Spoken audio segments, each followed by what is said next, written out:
हैं अगली, क्या इस भाषा के संदर्भ में हमें पढ़ना है किसको? हिंदी भाषा को। इस भाषा के संदर्भ में किसे पढ़ना है? हिंदी भाषा को। भाषाएं बहुत हैं, भाषाएं बहुत हैं, संस्कृत भी है, अंग्रेजी भी है, उर्दू भी है, हिंदी भी है। इन सभी भाषाओं में हमें जिस भाषा को हमारे पाठ्यक्रम के अनुसार पढ़ना है, हाँ बिल्कुल मैं वही लेके चल रहा हूं, आपको व्याकरण पढ़ना है, हमें भाषा भी नहीं, भाषा का व्याकरण पढ़ना है। लेकिन इससे पहले जो चीज बेस पता होनी चाहिए, भाषा के संदर्भ में जो आवश्यक जानकारियां होती हैं, वो चीज हमें जब तक समझ नहीं आएंगी तब तक हम कहीं नहीं बढ़ सकते। कुछ समझ में नहीं आएगा, केवल रटने वाली बातें हो जाएंगी। किसी भी बिंदु को, किसी भी विषय को पढ़ने से पहले हम उसका बेसिक जानते हैं, उसकी सामान्य भूमिका जानते हैं। और आज की क्लास में हमने बिंदु क्या लिया है? भाषा और व्याकरण, इसका सामान्य परिचय। अभी तक केवल हमने बात की है किसकी? भाषा किसे कहते हैं, कितने प्रकार की होती है, क्या इसका अर्थ होता है, क्या इसकी परिभाषाएं होती हैं, क्या इसके प्रकार हैं, कौन कौन से तरीके हैं इसके। इन सब बातों पर चर्चा करने के बाद अब इस भाषा को हमें हिंदी से जोड़ना है कि हिंदी को एक भाषा के संदर्भ में रख के देखा जाए तो हिंदी कैसे तो विकास में आती है, कैसे इसका विकास हुआ, आज तक हम हिंदी पढ़ते आ रहे हैं तो क्या क्या इसमें सुधार हुए हैं, कौन कौन सी चीजें आती हैं। ध्यान दो हिंदी के संदर्भ में। तो सबसे पहले बात करते हैं हिंदी के विकास की। सबसे पहले हम बात करते हैं किसकी? विकास की। और ये विकास किसका? हिंदी भाषा का। विकास किसका लेंगे हम? हिंदी भाषा का। हिंदी भाषा का विकास। हिंदी भाषा का विकास क्रम क्या रहा है, हिंदी भाषा कैसे बनी, कौन सी भाषा से बनी है, इस संदर्भ में अपन चर्चा करना चाहेंगे। तो ध्यान दें, हिंदी भाषा का जो विकास था, हिंदी भाषा का जो विकास हुआ है, कौन सी भाषा से हुआ है, वो चीज हमें ध्यान देनी है, वो चीज हमें ध्यान देनी है। तो हिंदी भाषा के विकास में देखने वाली बात है क्या? सबसे पहले कौन सी भाषा प्रचलन में थी? संस्कृत। बहुत सारे विद्यार्थी तो यही जवाब देने लगे कि हिंदी भाषा का विकास कौन सी से हुआ है? संस्कृत से। हाँ बिल्कुल आपका कहना सही है कि हिंदी भाषा का विकास संस्कृत से हुआ है, लेकिन क्या सीधे संस्कृत से हिंदी बन गई? कुछ एक का जवाब हाँ, कुछ एक का जवाब ना। क्यों? बिल्कुल हाँ, हिंदी भाषा का विकास सीधे संस्कृत से नहीं हुआ है। संस्कृत से लेकर हिंदी तक आते आते बहुत प्रकार के बदलाव हो चुके थे, या मैं कहूं कि संस्कृत से लेकर के जब हिंदी भाषा बनती है, संस्कृत से लेकर के जब हिंदी भाषा का निर्माण हुआ, तो इस बीच के समय के अंतराल में हम देखें यहाँ पर बहुत सारी भाषाओं ने भी अपना अस्तित्व बनाया है। ये अलग अलग भाषाएं हैं। कौन कौन सी भाषाएं हैं, पहले हम इनको जानेंगे, उसके बाद हिंदी तक पहुंचेंगे। कि मेरा कहने का मतलब यह था कि संस्कृत से सीधे हिंदी भाषा का निर्माण नहीं हुआ है। संस्कृत से हिंदी भाषा बननी है, या मैं कहूं जगत जननी भाषा संस्कृत है। सभी भाषाओं का निर्माण संस्कृत से होता है, लेकिन हिंदी भाषा का निर्माण भी संस्कृत से ही हुआ है। मूल रूप में तो संस्कृत ही है, लेकिन हिंदी से ठीक पहले की जो भाषा है वो संस्कृत नहीं है। हाँ, उस चीज पे अपने को गौर करना है, और उस चीज पे हम गौर करते हैं तो वो वाली चीज क्या है, वो चीज देखने है हमें कि हिंदी का विकास कौन सी भाषा से हुआ या किस क्रम में हुआ। ध्यान दें एक बार। देखो, सबसे पहले प्राचीन समय में हम बात करें तो सबसे पहले प्राचीन समय में कौन सी भाषा प्रचलित थी? संस्कृत। जिसका समय भी अगर हमें पूछ लिया जाए तो इसका समय होता है 1500 ईस्वी पूर्व के लगभग। 1500 ईस्वी पूर्व का, हाँ बिल्कुल 1500 ईस्वी पूर्व के आसपास का जो समय है वो कौन सी भाषा का रहा है? संस्कृत भाषा का रहा है। इस 1500 ईस्वी पूर्व से हम ये कह सकते हैं कि 500 ईस्वी पूर्व तक, 1500 ईस्वी पूर्व से 500 ईस्वी पूर्व तक का जो समय था वो कौन सी भाषा का रहा? संस्कृत का रहा। अब इस संस्कृत भाषा से देखो, प्रारंभ में इसके कितने रूप प्रचलित थे? दो। कौन कौन से दो रूप प्रचलित थे? संस्कृत के प्रारंभ में जो दो रूप प्रचलित थे उनकी बात करते हैं। सबसे पहला जो था वो था वैदिक संस्कृत। बहुत अच्छे से समझना है इस चीज को, बहुत अलग चीज है ये। एक प्रकार से हम ये कह सकते हैं कि हिंदी का विकास क्रम पढ़ रहे हैं, या अपन बात कर रहे हैं हिंदी की ऐतिहासिक पृष्ठभूमि कि हिंदी का विकास किस तरीके से हुआ, हिंदी से पहले कौन कौन सी भाषाएं बन चुकी थी, या कौन कौन सी भाषाओं के बन जाने के बाद में हिंदी भाषा का विकास होता है। तो उस संदर्भ में हम बात कर रहे हैं। तो सबसे पहले संस्कृत भाषा, और संस्कृत का पहला कौन सा रूप आया? वैदिक। और एक संस्कृत का कौन सा रूप था? लौकिक। संस्कृत के प्रारंभ में कितने रूप हैं? दो। एक तो कौन सा रूप है? वैदिक। और दूसरा कौन सा रूप है? लौकिक। वैदिक जो संस्कृत थी उसमें क्या लिखे गए? वेद, उपनिषद। वेद और उपनिषद जिसमें लिखे गए वो कौन सी भाषा थी? वैदिक संस्कृत थी। यानी कि जो वेदों की भाषा थी वो कौन सी भाषा थी? वैदिक संस्कृत थी। और जो लौकिक संस्कृत थी वो थी लोगों की भाषा। किनकी भाषा? लोगों की भाषा, या आम बोलचाल की भाषा। लोगों की भाषा जो थी उसको क्या कहा गया? लौकिक संस्कृत। इसके ग्रंथों की बात करें तो इसमें लिखा गया रामायण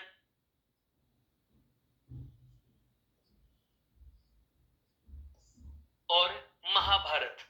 ये लौकिक ग्रंथ है दोनों के दोनों, जो कौन सी भाषा में लिखे गए हैं? लौकिक संस्कृत में लिखे गए। वापस से समझना इस चीज को, संस्कृत के प्रारंभ में कितने रूप प्रचलित थे? दो। कौन कौन सा? वैदिक और दूसरा कौन सा? लौकिक। अब वैदिक संस्कृत जो थी, वैदिक संस्कृत जो थी इसका रूप क्या था? कठिन था। वैदिक जो संस्कृत थी वो क्या थी? कठिन, बजाय किसके?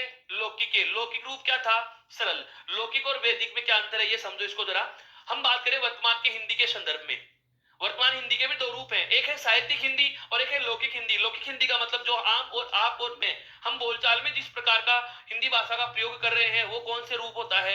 लौकिक, यानी कि लोगों के द्वारा जो बोला जाने वाला रूप है। ये पूरा परिनिष्ठित रूप नहीं होता है, इसमें यदा कदा या मैं कह सकता हूं या हम सब इस चीज को मानते भी हैं कि लौकिक रूप में अन्य भाषाओं के शब्दों का प्रयोग भी हम कर जाते हैं और क्षेत्रीय रूप के शब्दों का प्रयोग भी हम कर लेते हैं। जैसे मैं कहूं कि मैं हिंदी का इस समय कंप्लीट आपको विवरण बता रहा हूं। कंप्लीट का मतलब क्या होता है? कंप्लीट का मतलब यह होता है कि पूरा। अब कंप्लीट शब्द कौन सी भाषा का था? अंग्रेजी भाषा का था। अब कंप्लीट शब्द जो अंग्रेजी भाषा का था, हिंदी में अगर लेखन भी लिखा जाए तो पुस्तक में कंप्लीट नहीं लिखेंगे, उसको समग्र लिखेंगे। तो जो लौकिक रूप या साहित्यिक रूप है, इसमें मोटा जो अंतर होता है वो यही होता है क्या, कि यह समझ के नजदीक होता है और ये साहित्य के नजदीक होता है। और जो वैदिक संस्कृति ये क्या थी? कठिन, और ये क्या थी? सरल। अब जो कठिन रूप होता है वो और ज्यादा आगे अधिक समय तक विकसित नहीं हो सकता या विकास नहीं कर पाता या उसको कठिनाई का सामना करना पड़ जाता है। इसको इस तरीके से समझिए, जैसे हमने 10वीं परीक्षा पास की, 10वीं परीक्षा पास करने के बाद सभी विद्यार्थियों ने गणित विषय नहीं चुना, सभी विद्यार्थियों ने अंग्रेजी विषय नहीं चुना। इसकी वजह क्या रही? इसकी वजह यह रही, मैं तो ये कहूंगा कि मुझे गणित कठिन लगती है या अंग्रेजी विषय मेरे लिए कठिन था, अंग्रेजी भाषा मेरे को पढ़ने में नहीं आती थी, मीनिंग याद ही नहीं होते थे। इसका मतलब यह हुआ कि जो चीज हमें कठिन लगी हमने उसको क्या कर दिया? नकार दिया, अलग कर दिया, छोड़ने की कोशिश करी, बजाय दूसरे विषय को हमने ज्यादा महत्व दिया है। ठीक उसी प्रकार से वैदिक संस्कृत जो थी वो लौकिक संस्कृत की तुलना में क्या थी? कठिन थी, इसलिए इसका और ज्यादा अधिक समय तक विकास नहीं हुआ।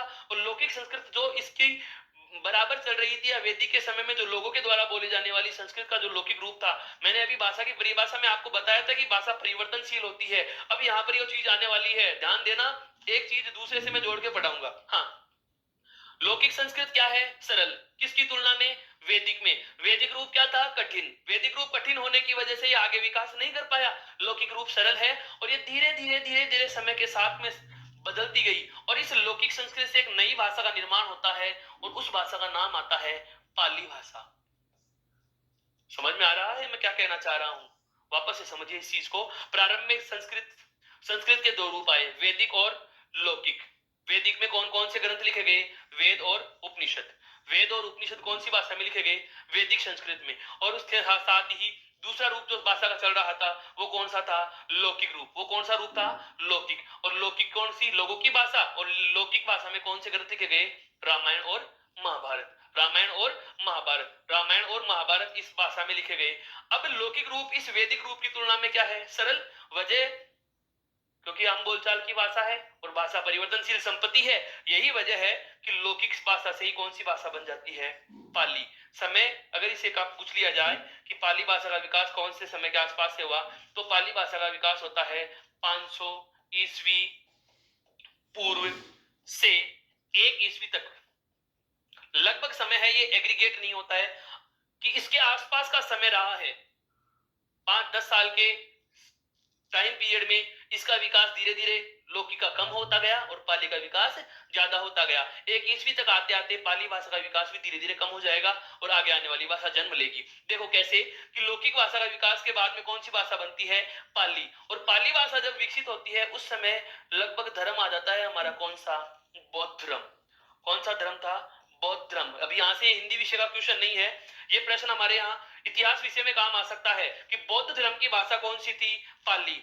बौद्ध धर्म को मानने वाला, जैसे हम बात करें मौर्य काल के आसपास के शासक जो रहे हैं उनका टाइम पीरियड इसी के मध्य का रहा है। तो बौद्ध धर्म की भाषा या मौर्य काल में जो ज्यादातर प्रयुक्त होने वाली भाषा कौन सी रही? पाली। और बौद्ध धर्म के जो धार्मिक ग्रंथ है जिनको त्रिपिटक कहा जाता है, बौद्ध धर्म के जो धार्मिक ग्रंथ है जिन्हें त्रिपिटक कहा जाता है, त्रिपिटक, हाँ बिल्कुल उनके नाम, हाँ नाम बता देते हैं। विनय पिटक, अभिधम्म पिटक और सुत पिटक। ये तीनों जो पिटक ग्रंथ है या त्रिपिटक जो ग्रंथ है, बौद्ध धर्म के जो पवित्र ग्रंथ हैं, वो कौन सी भाषा में लिखे गए? पाली भाषा में। वापस से प्रकाश डाल रहा हूं इस चीज पे, विकास क्रम है हिंदी का, ऐतिहासिक दृष्टिकोण है ये, कि सबसे पहले संस्कृत भाषा, संस्कृत के दो रूप हैं, लौकिक और वैदिक। लौकिक के बाद में कौन सी भाषा बनी? पाली। पाली भाषा कौन से धर्म की भाषा है? बौद्ध धर्म की, बौद्ध धर्म के आसपास की भाषा है। और इसमें ग्रंथ जो लिखे गए उन ग्रंथों का नाम है कौन सा? त्रिपिटक ग्रंथ है। अब उसके बाद में पाली भाषा के बाद में जिस भाषा का निर्माण हुआ, पाली भाषा के बाद में जिस भाषा का विकास होता है, वो वाली भाषा जो होती है उसका नाम था प्राकृत भाषा। पाली भाषा के बाद में जिस भाषा का विकास होता है वो कौन सी आती है? प्राकृत। पाली भाषा के बाद में जो प्रकाश में आने वाली भाषा है उसका नाम क्या है? प्राकृत। इसका समय होता है 1 से लेकर के 500 ईस्वी तक। 1 से लेकर के 500 ईस्वी तक कौन सी भाषा आई? प्राकृत भाषा। प्राकृत भाषा जिस प्रकार से पाली भाषा बौद्ध धर्म की थी, प्राकृत भाषा है जैन धर्म की भाषा। प्राकृत भाषा जो है वो कौन से धर्म की भाषा है? जैन धर्म की भाषा है। समय हमें पूछा जाए तो इसका समय होगा 1 से लेकर के 500 ईस्वी तक। प्राकृत भाषा जैन धर्म की भाषा है और जैन धर्म के जो पवित्र ग्रंथ जिन्हें आगम कहा जाता है, ये सारे के सारे कौन सी भाषा में लिखे गए हैं? प्राकृत भाषा में लिखे गए हैं। तो प्राकृत भाषा का निर्माण हुआ लौकिक, लौकिक से पाली, पाली से कौन सी भाषा का निर्माण हुआ? प्राकृत भाषा का। अब इसके बाद थोड़ा सा और आगे चले, इसके बाद थोड़ा सा और आगे चले तो हमने कौन सी भाषा का निर्माण कर लिया अब तक? प्राकृत भाषा का। कौन सी भाषा का निर्माण कर लिया? प्राकृत भाषा का। समय यदि हमसे पूछा जाए तो प्राकृत भाषा का विकास का समय क्या रहा? 1 से लेकर के 500 ईस्वी तक। 1 से लेकर के 500 ईस्वी तक कौन सी भाषा रही है? प्राकृत भाषा। फिर धीरे धीरे क्या होता है? भाषा के शब्दों का रूप बिगड़ना आरंभ होता है। प्राकृत भाषा के शब्दों के स्वरूप में परिवर्तन आने आरंभ हुए। जिस प्रकार से वर्तमान में हम देखते हैं, एक व्यक्ति का नाम है जैसे रामेश्वर, बहुत अच्छे उदाहरण से इसको समझना है कि शब्दों का रूप कैसे बिगड़ता है। एक व्यक्ति का नाम है जैसे रामेश्वर। अब रामेश्वर को हम कहते कहते कहते कहते क्या करने लगे? रामेश्वर को कहते कहते हमने क्या कहना आरंभ कर दिया? रामेश्वर की जगह हमने क्या कहा उसको? रामेश्वर। रामेश्वर, रामेश्वर को हमने क्या बना दिया? रामेश्वर। यहाँ पर तालव्य और दंत्य वर्ण वे, इन दो वर्णों के स्थान पर मैंने केवल एक दंत्य वाला से ले लिया। डेढ़ वर्ण के स्थान पर केवल एक ही वर्ण, और वो भी वर्ण बदल दिया, वर्ण का स्थान भी बदल दिया। यहाँ पर तालव्य सकार था और यहाँ पर मैंने इसकी जगह दंते वाला सकार लिख दिया। कहने का मतलब यह है कि रामेश्वर के स्थान पर हमने क्या लिखा? रामेश्वर। ये इस शब्द का क्या, कौन सा रूप है? बिगड़ा हुआ रूप है। ये शब्द का कौन सा रूप है?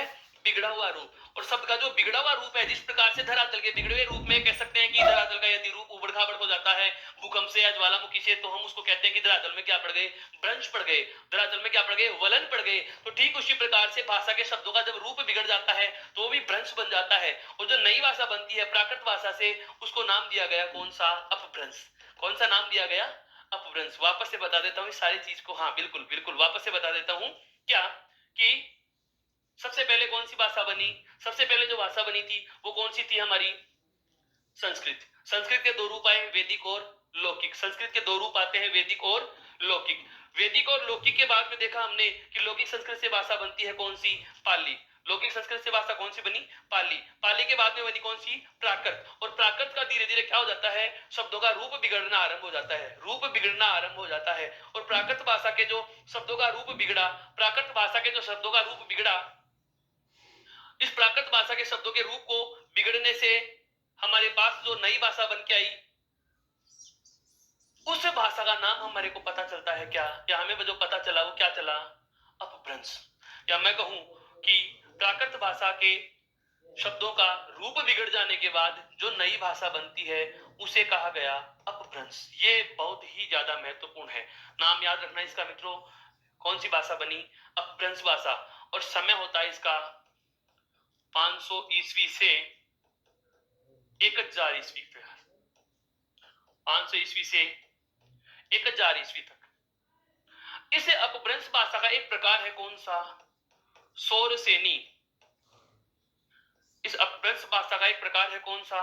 सौरसेनी अपभ्रंश। वापस से समझना, लौकिक संस्कृत, लौकिक से पाली, पाली से प्राकृत, प्राकृत भाषा के शब्दों का रूप बिगड़कर हमारे जो सामने हमें जो एक भाषा देखने को मिलती है वो कौन सी मिली? प्राकृत से अपभ्रंश। अर्थात प्राकृत भाषा के शब्दों का रूप बिगड़कर नई भाषा जो बनती है वो कौन सी है? अपभ्रंश। और अपभ्रंश भाषा का एक नया प्रकार है, अपभ्रंश भाषा का एक प्रकार है कौन सा? सौरसेनी अपभ्रंश। कौन सा प्रकार है? शोर से नहीं अपभ्रंश, और इस शोर से नहीं अपभ्रंश से ही कौन सी भाषा बनती है? हिंदी।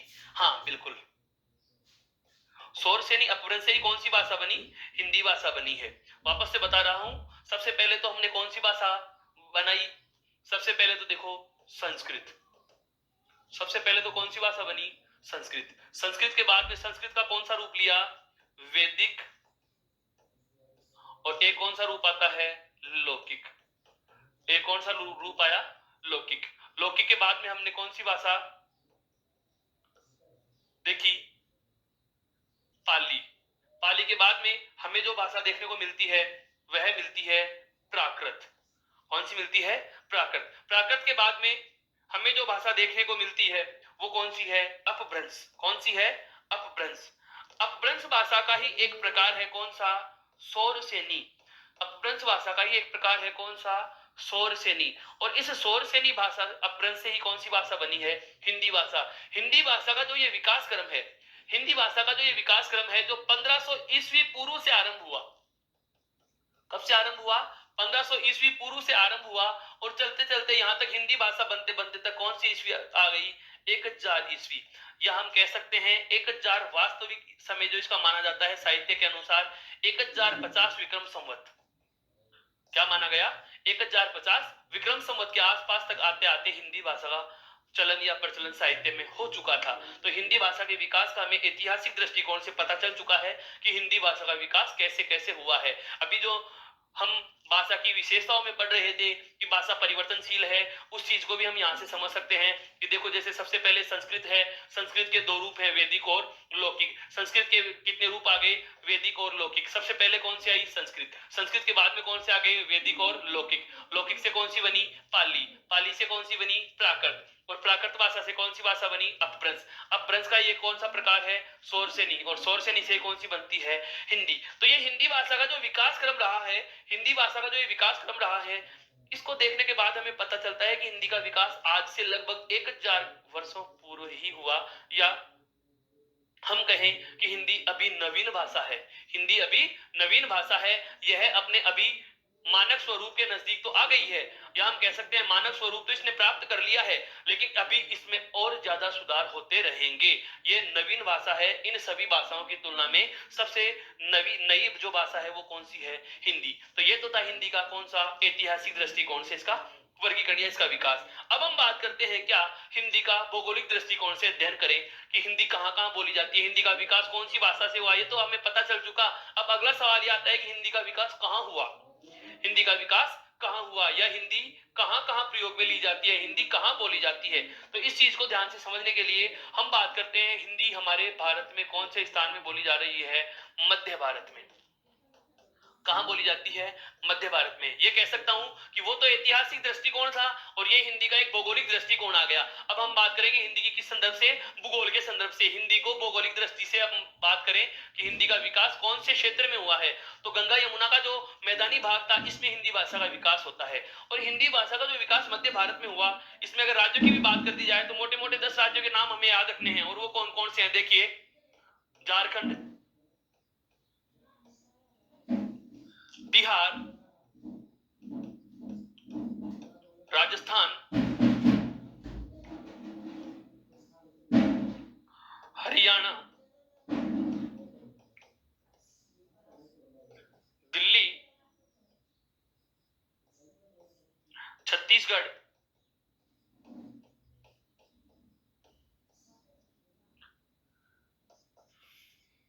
हिमाचल प्रदेश,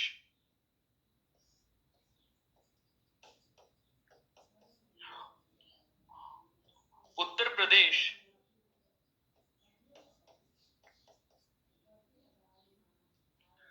मध्य प्रदेश,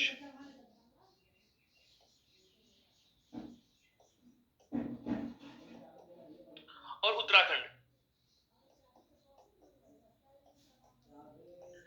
और इनके साथ साथ ही एक केंद्र शासित प्रदेश और है जिसका नाम है अंडमान निकोबार द्वीप समूह है। अंडमान निकोबार।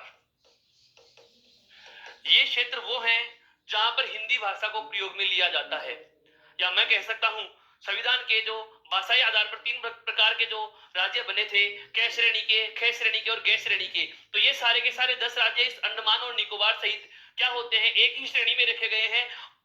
इसमें कौन सी भाषा का प्रयोग होता है, बहुतायत से हिंदी भाषा का। यह मैं कह सकता हूं कि इन सभी राज्यों में अंडमान निकोबार के साथ हिंदी भाषा भाषी जनता का निवास ज्यादा है। यह नहीं है कि अंग्रेजी का या अन्य किसी भाषा का प्रयोग नहीं होता, प्रयोग होता है, लेकिन तुलनात्मक दृष्टि से देखा जाए तो हिंदी का सर्वाधिक प्रयोग या हिंदी भाषा को सर्वाधिक महत्व देने वाले क्षेत्र की बात करें तो झारखंड है, बिहार है, राजस्थान है, हरियाणा है, दिल्ली है, छत्तीसगढ़ है, हिमाचल प्रदेश है, उत्तर प्रदेश है, मध्य प्रदेश है, उत्तराखंड है और अंडमान निकोबार द्वीप समूह है। भौगोलिक दृष्टिकोण की बात कर रहे थे हम, तो ये मध्य भारत के जो ये राज्य हैं अंडमान निकोबार के साथ साथ इन सभी स्थानों में हिंदी भाषा का प्रयोग ज्यादा होता है। हिंदी भाषा के भाषाभाषी निवासी यहाँ पर ज्यादा निवास कर रहे होते हैं। ये कौन सा है इसका भौगोलिक दृष्टिकोण से। अब थोड़ा सा हम बात करना चाहेंगे, हाँ बिल्कुल, राजस्थान। हाँ, राजस्थान में भी हिंदी भाषा का प्रयोग होता है, राजस्थान में राजस्थानी भाषा का भी प्रयोग होता है, जिसकी बोलियां भी हैं, वो सब बाद में आएंगी। पहले हमें केवल हिंदी भाषा के संदर्भ में चर्चा करनी है। तो हिंदी भाषा का क्षेत्र हमें पता चल चुका कि मध्य भारत में हिंदी का प्रयोग हो रहा है। इसके बाद में थोड़ा सा इसका राजनीतिक व्यू भी हम जानना चाहें कि हिंदी भाषा का संविधान में क्या उल्लेख है, संविधान में हिंदी भाषा की चर्चा कहां की गई है। तो देखो, सबसे पहले बात करें अपन संविधान की अनुसूची की, और संविधान की भाषा संबंधी प्रावधान वाली अनुसूची कौन सी है, 8। तो भारतीय संविधान की अनुसूची 8 में हिंदी को स्थान दिया गया है। तो सबसे पहली बात तो क्या गई कि हिंदी भाषा को अनुसूची 8 में स्थान है या स्थान दिया गया। एक बात तो हमें यह याद रखनी है। संविधान के दृष्टिकोण से या राजनीतिक दृष्टिकोण से वापस से समझना, हिंदी को हमने पढ़ना आरंभ किया है भाषा से जोड़ते हुए। हमें पता चल गया कि भाषा क्या होती है, कितने प्रकार होते हैं, क्या उसकी विशेषताएं, क्या उसका विकास क्रम होता है, कितने प्रकार की होती है। उसके बाद में हिंदी का विकास पढ़ना चाह रहे हैं तो हिंदी भाषा का विकास कौन सी ऐतिहासिक दृष्टिकोण से हुआ, उसके बाद में इसका भौगोलिक दृष्टिकोण हमने देखा। अब इसका राजनीतिक व्यू से हम देखें तो संविधान में इसको कहां-कहां जगह दी गई है, तो अनुसूची 8 में स्थान दिया गया है। दूसरी बात, ये चीजें आप पॉलिटिकल साइंस में हालांकि बहुत अच्छे से पढ़ोगे, हमें सिर्फ विषय के अंतर्गत अपने को ये चीज देखनी है, क्योंकि कई बार पटवार में, कई बार पुलिस एसआई में ये चीजें पूछी जा सकती हैं, या देखा जाता है जैसे रिट में भी इस प्रकार के प्रश्नों पर ज्यादा फोकस हो जाता है। भाषा संबंधी पेपर होता है, राजभाषा संबंधी प्रावधान, द्वितीय श्रेणी अध्यापक भर्ती परीक्षा में सिलेबस में एक अपने आप में बिंदु जुड़ा हुआ है।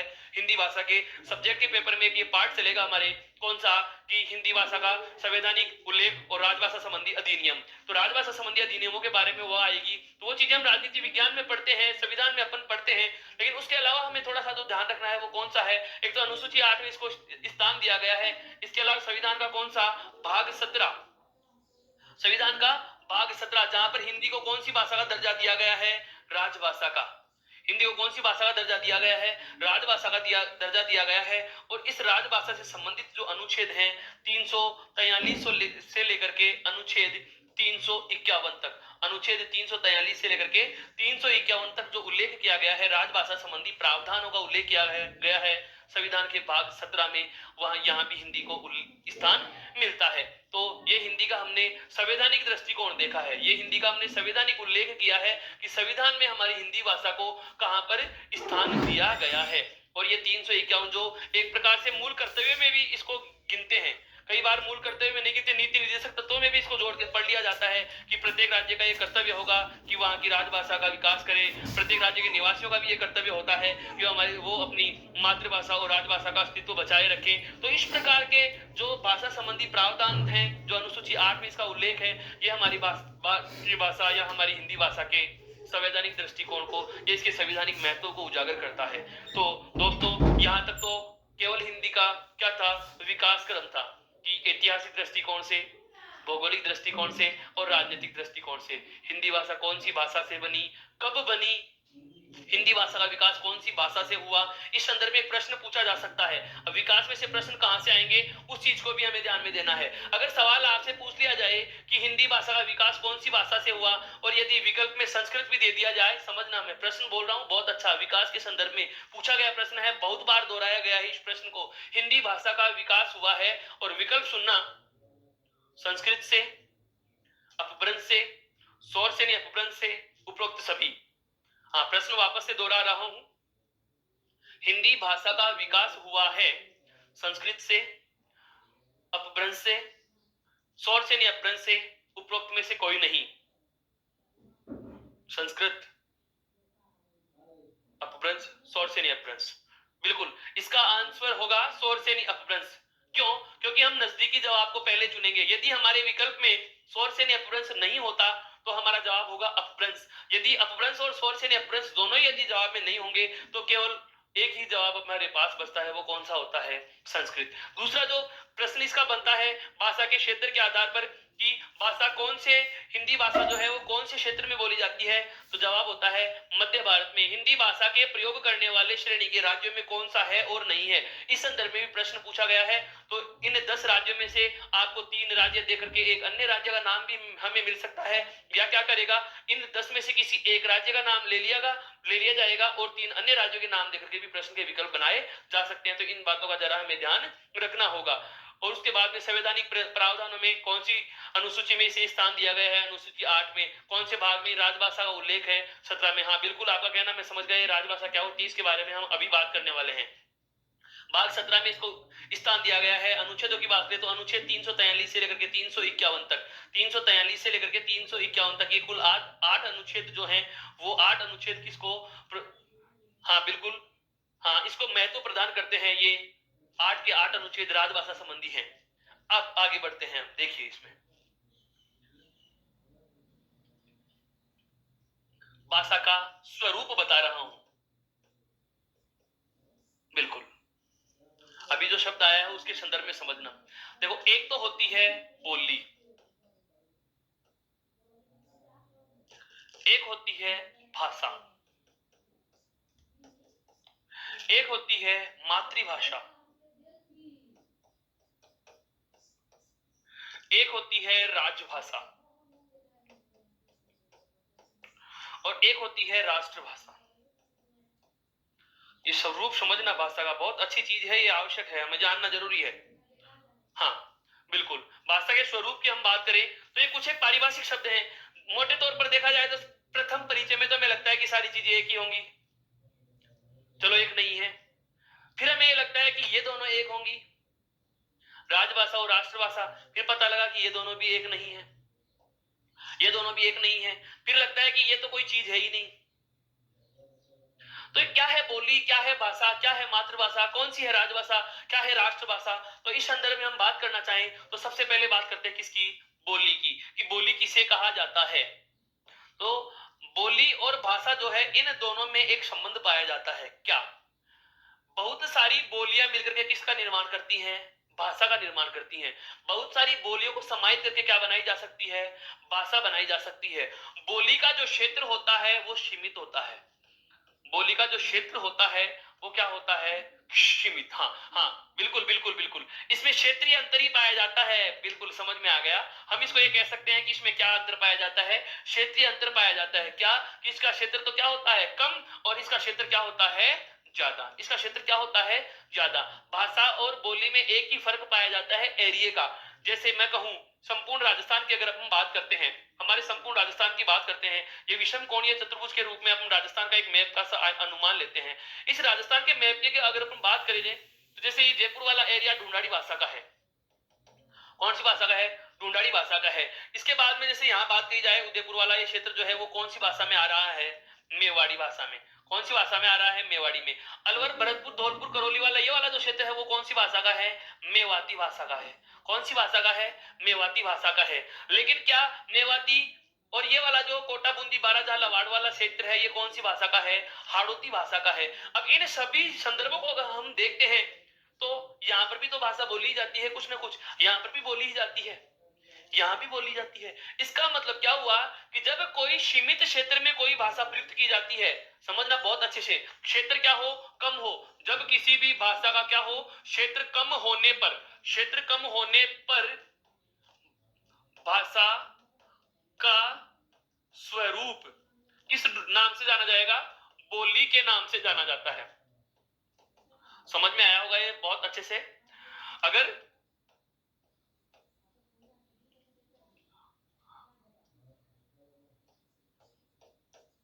किसी भी भाषा का क्षेत्र क्या कर दिया जाए? सीमित कर दिया जाए, कम कर दिया जाए, मिनिमाइज इसको कर दिया जाता है। अब समझना मेरे हाथ की मुट्ठी से, ये है बोली, और धीरे धीरे जैसे ही इस बोली का विकास होगा, इसका क्षेत्र बढ़ता जाएगा, इसका क्षेत्र बढ़ता जाएगा। जैसे ये मेवाड़ी है, अब ये केवल इतने से बात पे बोली जा रही है, तो भाषा के संदर्भ में ये क्या है? बोली। संपूर्ण राजस्थान में कौन सी भाषा बोली जा रही है?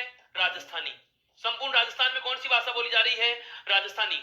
संपूर्ण राजस्थान की कौन सी भाषा है? राजस्थानी। अब राजस्थानी का जो क्षेत्र है उसकी तुलना में मेवाड़ी का, हाड़ौती का, मेवाती और इस ढूंढाड़ी भाषा का क्षेत्र क्या है? सीमित है। तो ये जो मेवाड़ी, हाड़ौती, मेवाती और जो ढूंढाड़ी है वो है राजस्थानी की बोलियां।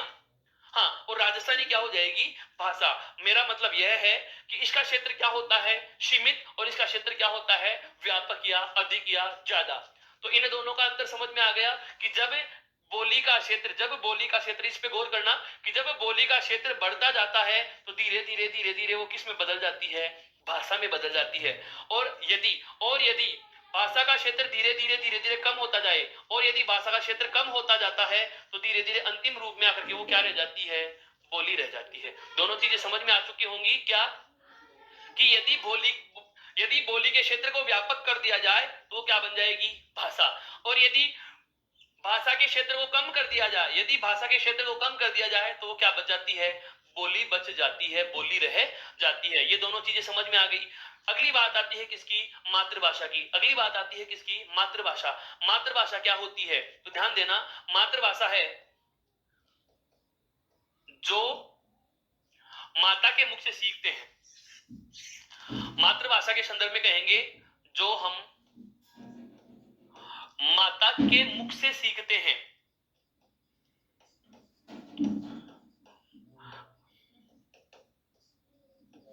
वह भाषा जो हमें माँ के मुख से सीखने को मिलती है, या जो परिवार के सदस्यों के, या जो समाज में रहकर के सीखी जा सकती है, जो समाज या परिवार से हमें सीखने को मिलती है, वो कौन सी भाषा होती है?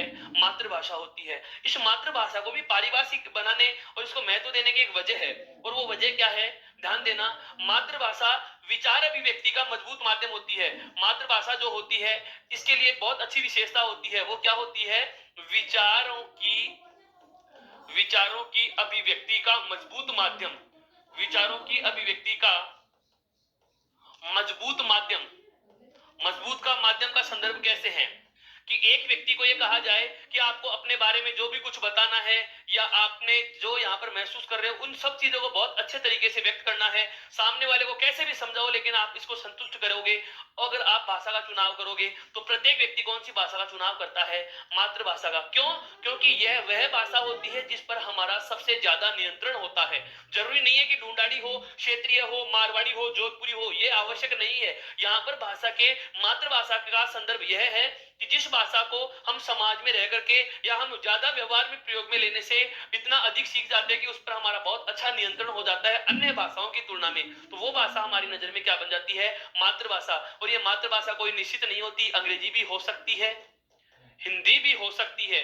जैसे दक्षिण के राज्यों में चले जाएं तो दक्षिण के राज्यों में अपने को देखने को हमें जो मिलेगा वो कौन सी भाषा मिलेगी? अंग्रेजी। हम बात करते हैं जैसे राजस्थान की, जैसे राजस्थान के आसपास के भूभाग में राजस्थानी के बाद में आ जाता है तो झारखंड है, अभी मैंने बताया हरियाणा है, छत्तीसगढ़ है, उत्तराखंड है, हिमाचल, मध्य प्रदेश, उत्तर प्रदेश, इन सभी राज्यों में बात की जाए तो यहाँ पर हिंदी भाषा भाषी या हिंदी भाषा का ज्यादा बाहुल्य है। तो अधिकतर भाषा के रूप में कौन सी भाषा को महत्व दे रहे हैं? हिंदी को। लेकिन जैसे आपकी या हमारी जो क्षेत्रीय भाषाएं होती हैं, जैसे जोधपुरी या मारवाड़ी जिसको हम कह सकते हैं, ढूंढाड़ी भाषा होती है, ये मातृभाषा होती है। मातृभाषा वह है जो हमने माता के मुख से या परिवार से सीख रहे हैं और जिस पर हमारा सबसे ज्यादा नियंत्रण होता है, और विचार अभिव्यक्ति का जो मजबूत माध्यम होती है, उसी मजबूत माध्यम की भाषा को क्या कहा जाता है? मातृभाषा कहा जाता है। उसी मजबूत भाषा के माध्यम को क्या कहा जाता है? मातृभाषा कहा जाता है। विचारों की अभिव्यक्ति का मजबूत माध्यम, सबसे ज्यादा मजबूत माध्यम कौन सी भाषा होती है? मातृभाषा। इसके लिए भारतीय परिषद ने एक बार कहा भी था, यदि आपने कहीं पढ़ा हो या सुना हो, कि निज भाषा उन्नति अहे सब उन्नति को मूल, बिन निज भाषा ज्ञान के मिटत नहीं है को सूल। हाँ बिल्कुल, एक बार वापस से बोल दूं, सुनना, निज भाषा उन्नति अहे सब उन्नति को मूल, कि निज की भाषा से ही उन्नति हो सकती है, यह सभी भाषाओं का मूल है। बिन निज भाषा ज्ञान के, यदि हमें अपनी भाषा का या निज की भाषा का, ये मातृभाषा के संदर्भ में कहा जा रहा है। यदि हमें निज भाषा का या मातृभाषा का ज्ञान नहीं है तो हम हमारे हृदय की पीड़ा को मिटत नहीं है को सूल, हमारे हृदय की पीड़ा को अभिव्यक्त नहीं कर सकते, अर्थात हृदय के भावों को मजबूत तरीके से व्यक्त करने का माध्यम भाषा होती है वो कौन सी होती है? मातृभाषा होती है। उसके बाद में बात की जाती है अगले वाले बिंदु की, हम बात करें कि राजभाषा क्या होती है, तो देखो ये राजभाषा क्या है।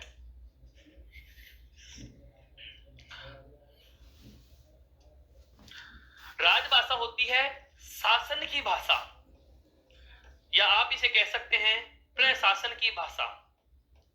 शासन या प्रशासन, शासन या प्रशासन से मेरा संदर्भ यहां है कि एक राज्य की शासन व्यवस्था, एक राज्य के व्यवस्थापिका, कार्यपालिका या एक राज्य का जो शासक तंत्र जिस भाषा में शासन की प्रक्रियाओं को या शासन की जो कार्यवाही जिस भाषा में की जा रही है वो कौन सी भाषा होती है? राजभाषा। हाँ, एक राज्य के द्वारा जिस भाषा में शासकीय कार्यों का या राजकीय कार्यों का निर्वहन किया जाता है, तो जिस भाषा में किया जाता है उस भाषा को क्या कहा जाता है? राजभाषा। हमारे भारतीय संविधान में हिंदी को राजभाषा का दर्जा दिया गया है। संविधान के अनुच्छेद 343 में कहा गया है कि भारतीय संविधान की राजभाषा हिंदी होगी और आज संविधान लागू होने के अगले 15 वर्ष तक इसके सहयोगी राजभाषा के रूप में अंग्रेजी को स्थान दिया जाएगा, जबकि अंकों का अंतरराष्ट्रीय रूप ही मान्य होगा। अगर आवश्यक रहे तो भारतीय रूप भी लिखा जा सकता है, जिसको हिंदी की गणित कहा जाता है। हिंदी की गिनती जिसमें एक ऐसे लिखते हैं, दो ऐसे लिखते हैं, तीन ऐसे लिखते हैं, चार, ये वाला जो है ये भारतीय रूप है। इसके स्थान पर अंतरराष्ट्रीय रूप को माना गया। ये जो अपन अंक लेते हैं वो सब संविधान में पढ़ेंगे, राजनीति विज्ञान में आपको पढ़ने को मिलेगा, अनुच्छेदों की बात है। फिलहाल हमें इतना ध्यान रखना है कि राजभाषा क्या होती है? शासन की भाषा या किसी भी राज्य के प्रशासन की जो भाषा होती है। प्रशासन का मतलब ये नहीं कि राज परिवार में या राजप्रासाद में राजा, उसके मंत्री जिस भाषा का प्रयोग कर रहे हैं हम उसे ही राजभाषा कहेंगे। राजभाषा का मेरा मतलब यह है कि शासन चलाने के लिए या शासन में जो कानून बनते हैं व्यवस्थापिका के लिए द्वारा जो व्यवस्थाएं बनाई जा रही हैं, जिन व्यवस्थाओं का निर्माण किया जा रहा है, या कार्यपालिका के द्वारा जिन व्यवस्थाओं को व्यवहार में लागू करने के लिए जो आदेश जारी किए जा रहे हैं, न्यायालय के द्वारा उन व्यवस्थाओं का जो ऑब्जर्वेशन किया जा रहा है, या संविधान की जो व्याख्याएं प्रस्तुत की जा रही है, शासन के द्वारा या शासक वर्ग के द्वारा संपूर्ण राज्य पे नियंत्रण करने के लिए जिस भाषा को प्रयोग में लिया जाता है, जिस माध्यम भाषा का सहारा लिया जाता है, वो माध्यम भाषा कौन सी होती है? राजभाषा। अंतिम आती है कौन सी? राष्ट्रभाषा। राष्ट्रभाषा कहा जाता है किसी भी राष्ट्र की संपूर्ण जनता द्वारा बोली जाने वाली भाषा। किसी भी राष्ट्र की संपूर्ण जनता द्वारा बोले जाने वाली भाषा को क्या कहा जाता है? राष्ट्रभाषा। और हमारे भारत में भारतीय संविधान की अनुसूची 8 में कितनी भाषाओं को महत्व दिया गया है, स्थान दिया गया है? 22 भाषाओं को।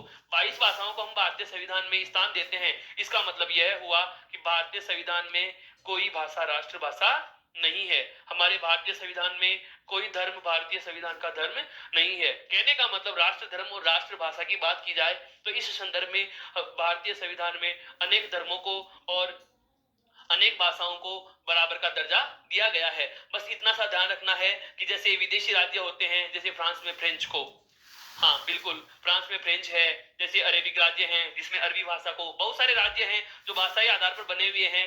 तो किसी भी राष्ट्र की संपूर्ण जनता द्वारा यदि कोई भाषा को प्रयोग में लिया जाता है या किसी भी राष्ट्र की अधिकांश जनता द्वारा किसी भाषा को बोला जाता है तो वो वाली भाषा कौन सी कहलाती है? राष्ट्रभाषा। ये सारी बातें आपके समझ में आ चुकी होंगी। मैं वापस से बात करना चाहूं कि भाषा के स्वरूप में मैंने बताया आपको कौन सी बोली क्या है, भाषा क्या है, उसके बाद मातृभाषा क्या है, राजभाषा क्या है और राष्ट्रभाषा क्या है। बोली क्षेत्र सीमित होता है, बोली क्षेत्र सीमित होता है, बहुत सारी बोलियों को मिलाकर के एक भाषा का निर्माण होगा। जब किसी बोली का क्षेत्र व्यापक हो जाता है तो वो धीरे धीरे किसमें बदल जाती है? भाषा में बदल जाती है। मातृभाषा वह भाषा जो हम माता के मुख से सीखते हैं या परिवार के सदस्यों के द्वारा हमें अनुकरण के द्वारा जो भाषा सीखने को मिलती है वो कौन सी भाषा होती है? मातृभाषा होती है। मातृभाषा विचार अभिव्यक्ति की मजबूत भाषा होती है। उसके बाद हमने पढ़ा राजभाषा। राजभाषा होती है वह भाषा जिसके द्वारा किसी भी राज्य का शासन चलता हो या वह भाषा जिसके द्वारा प्रशासन चलाया जाता है, तो भाषा कौन सी भाषा होती है? राजभाषा। उसके बाद में हमने लास्ट में देखा क्या राष्ट्रभाषा क्या होती है? किसी भी राष्ट्र की संपूर्ण जनता या किसी भी राष्ट्र की अधिकांश जनता द्वारा जिस भाषा को प्रयोग में लिया जाता है वो भाषा कौन सी कहलाती है? राष्ट्रभाषा। तो ये संदर्भ जो इतनी सारी चर्चाएं थी ये सब के सब किसके संदर्भ में थी? भाषा के संदर्भ में। यहां तक यदि आपको कोई दिक्कत नहीं है तो अब अपन बात करते हैं अगले बिंदु पर, और अगला बिंदु जो हमारा है वो कौन सा है? व्याकरण। बिल्कुल पाठ्यक्रम के नजदीक लेके आ रहा हूँ आपको, जोड़ते हुए अपन क्रम वाइज चल रहे हैं, क्रमानुसार चल रहे हैं, किसी भी एक चीज को हम लांघते हुए नहीं चलेंगे। बहुत सारे विद्यार्थियों की ये भी सोच रहती है कि ये चीज हमारे पाठ्यक्रम में है ही नहीं तो पढ़ाया क्यों जा रहा है। ध्यान देना, अगर हमारे पाठ्यक्रम में हिंदी शब्द लिख दिया गया तो ये सारी चीजें हमारे सिलेबस में शामिल हो जाती हैं, जिनकी अपन ने पूर्व में चर्चा की है। किसी भी परीक्षा के लिए ध्यान रखना है, ये बहुत ही महत्वपूर्ण बात है कि उस विषय का बेसिक परिचय, उस विषय की सामान्य जानकारी पाठ्यक्रम में न होते हुए भी होती है। क्यों? क्योंकि पाठ्यक्रम के सभी बिंदुओं का जो विकास होता है वो उस मूल परिचय से ही निकल के आता है। अभी मैं देखना सारी चीजों को वहीं से जोड़ जोड़ के निकालूंगा, अभी मैं सारी चीजों को वहीं से जोड़ जोड़ के निकालूंगा। और उस चीज को निकालने के लिए अभी अपन बात कर रहे हैं कहां से शुरू करना, व्याकरण से। व्याकरण क्या चीज होती है? देखो, व्याकरण की बात करना चाहें अपन कि व्याकरण किसे कहा जाता है, क्या होता है, वो समझो। सबसे पहले हम बात करें इसके शब्द की, तो देखो व्याकरण जो शब्द है वो बनता है वी प्लस आ प्लस करण से। व्याकरण जो शब्द है वो किससे बना है? वी प्लस आ प्लस करण से मिलकर के बनता है। या मैं कह सकता हूं कि व्याकरण शब्द इन तीन शब्दों का योग है, वी, आ और करण। इसका शाब्दिक अर्थ यदि पूछा जाए तो व्याकरण शब्द का शाब्दिक अर्थ होता है क्या? भली भांति समझना। व्याकरण शब्द का जो शाब्दिक अर्थ होता है वो क्या होता है? भली भांति समझना। वापस से बता रहा हूं, व्याकरण जो शब्द है वो बनता है वी प्लस आ प्लस करण से। व्याकरण जो शब्द है वो बनता है वी प्लस आ प्लस करण से। और व्याकरण शब्द का जो शाब्दिक अर्थ है वो क्या है? भली भांति समझना। अब उसके बाद में बात आती है कि व्याकरण ये है क्या चीज, परिभाषा क्या होती है, व्याकरण कहे किसको? तो हम व्याकरण की क्या पढ़ा करते हैं? एक पुस्तक पढ़ते हैं। क्या पढ़ते हैं? पुस्तक। हम कह सकते हैं व्याकरण एक विधा है, विधा। व्याकरण क्या है? एक विधा है। ये एक प्रकार से पुस्तक के पर्यायवाची शब्द भी हैं। हाँ, हमारे जो शब्दों में पर्यायवाची और विलोम शब्द आएंगे तो बहुत सारी चीजें मैं आपको वैसे ही बताता चलूंगा। साथ के साथ जैसे अपन किसी व्याकरणिक बिंदु पे बात करेंगे तो कई बार हम किसी शब्द के पर्यायवाची शब्द को भी बोल देंगे, तो उन चीजों को आपको ध्यान में रखते हुए चलना है कि व्याकरण में क्या है, उसकी परिभाषा क्या हो रही है, इन चीजों को आपको ध्यान में रखना है। जैसे मैं यहाँ पर पुस्तक का पर्यायवाची शब्द लिखते हुए प्रयोग में ले रहा हूं, पुस्तक, विधा, कृति, बिल्कुल, कृति, संस्करण या रचना, इसे ग्रंथ भी कहा गया है। बहुत अच्छा नाम है ये, व्याकरण को ग्रंथ भी कहा गया है। और क्यों कहा गया है उसका भी अभी मैं आपको कारण बताता हूं। व्याकरण को ग्रंथ भी कहा जाता है। वापस से बता रहा हूं, व्याकरण की हम क्या पढ़ते हैं? एक पुस्तक पढ़ते हैं। व्याकरण को विधा कह सकते हैं, कृति, संस्करण, रचना या ग्रंथ कह सकते हैं। ग्रंथ क्यों कहा गया? मूल भाषा अभी मैंने आपको बताई थी, कौन सी है? संस्कृत। मूल भाषा क्या है? संस्कृत। और संस्कृत के जो व्याकरण लिखी थी, किसने लिखी थी? पाणिनि महोदय ने। किसने लिखी थी? पाणिनि महोदय ने, जिसका ग्रंथ का नाम है अष्टाध्यायी। क्या नाम है? अष्टाध्यायी। अब अष्टाध्यायी जो व्याकरण की पुस्तक है, इसे क्या कहा गया है? ग्रंथ कहा गया है। अर्थात इस पर्याय शब्द में मैं यहाँ पर ले रहा हूं कि व्याकरण को आप एक ग्रंथ भी कह सकते हो। क्या कह सकते हो? ग्रंथ भी कह सकते हैं। मेरा कहने का आशय यह है कि व्याकरण एक पुस्तक है, एक विधा है, एक कृति, रचना, संस्करण क्या है? ग्रंथ है। और ये ग्रंथ क्या करता है? व्याकरण जो ग्रंथ है ये हमें तीन बातें सिखाता है। कितनी बातें सिखाता है? तीन बातें सिखाता है। वो तीन बातें कौन कौन सी हैं वो देखो। सबसे पहली बात, व्याकरण जो हमें तीन बातें सिखा रहा है, उन तीन बातों की बात कर रहा हूं कि हमें तीन बातें कौन कौन सी सिखाता है। उन तीन बातों की बातों में सबसे पहले बात क्या, कि किसी भी भाषा को आप शुद्ध बोलोगे कैसे। व्याकरण जो है वो हमें क्या बताता है? किसी भी भाषा को शुद्ध बोलना, कौन सी बात व्याकरण में किस तरीके से बोली जाएगी, कौन सी बात व्याकरण में किस तरीके से बोली जाएगी। मेरा कहने का मतलब यह है कि व्याकरण हमें सबसे पहली जो चीज सिखाता है, या व्याकरण नामक जो पुस्तक होती है, उस पुस्तक से हमें जो सबसे पहली चीज सीखने को मिलती है वो क्या मिलती है? शुद्ध बोलना। किसको? भाषा को। किसको? भाषा को। एक चीज। दूसरी बात हमें जो व्याकरण से सीखने को मिलती है, शुद्ध लिखना। दूसरी बात जो हमें सीखने को मिलती है वो क्या मिलती है? शुद्ध लिखना। वापस से बोल रहा हूं, भाषा, प्रत्येक भाषा को बोलने और सुनने, या हम बात करें अभिव्यक्त करने के जो तरीके होते हैं, उसमें कई बार व्यक्ति बहुत प्रकार के अशुद्ध शब्दों का उच्चारण कर जाता है, कई बार व्यक्ति शुद्ध शब्दों का उच्चारण कर जाता है। तो कौन सा शब्द शुद्ध है, कौन सा शब्द अशुद्ध है, कौन सी बात या कौन सा उच्चारण उसका शुद्ध होगा, कौन सी बात या कौन सा उच्चारण उसका अशुद्ध होगा। तो इस प्रकार से किसी भी भाषा को शुद्ध बोलना और उसको किसी प्रकार से शुद्ध लिखना, या मैं कहूं कि कौन सा वाक्य या कौन सा शब्द आपने शुद्ध लिखा है, कौन सा वाक्य या कौन सा शब्द आपने अशुद्ध लिखा है। तो किसी भी प्रकार के किसी शब्द का शुद्ध बोलना और लिखने को मैं ये कह सकता हूं उच्चारण, और लिखने को कह सकता हूं लेखन। दो चीजें, और इन दोनों चीजों को जोड़ते हुए जो तीसरी बात महत्वपूर्ण में आती है, और उसके लिए हम एक शब्द काम में लेते हैं, क्या कि भाषा का आप व्यवहारिक जीवन में शुद्ध प्रयोग कैसे करोगे। वापस से समझना, इन दोनों चीजों को मैं यहाँ पर समाहित करते हुए तीसरा प्रकार बोल रहा हूँ। भाषा का जो व्याकरण होता है, प्रत्येक भाषा का अपना अपना निश्चित व्याकरण है, निश्चित एक लिपि हुआ करती है। तो जो व्याकरण होती है एक पुस्तक होती है, और जो व्याकरण रूपी जो पुस्तक होती है प्रत्येक भाषा की तीन चीजें हमें सिखाता है, या तीन चीजें हमें बताता है। कौन कौन सी, कि उस भाषा का आप शुद्ध उच्चारण कैसे करोगे, उस भाषा का आप शुद्ध लेखन कैसे करोगे। या मैं कहना चाहूंगा कि प्रत्येक भाषा की जो व्याकरण होती है वो हमें कौन कौन सी बातें बताती है, कि आप उस भाषा का शुद्ध बोलोगे कैसे या शुद्ध लिखोगे कैसे, उसका शुद्ध उच्चारण या शुद्ध लेखन, या मैं कहूं कि उसको व्यवहारिक जीवन में शुद्ध तरीके से कैसे प्रयोग में करना है। इन तीनों बातों की जानकारी देने वाली पुस्तक या रचना या किताब या ग्रंथ का नाम ही क्या है, व्याकरण है। तो हम यहाँ से परिभाषा बोल सकते हैं क्या, कि व्याकरण किसे कहा जाएगा।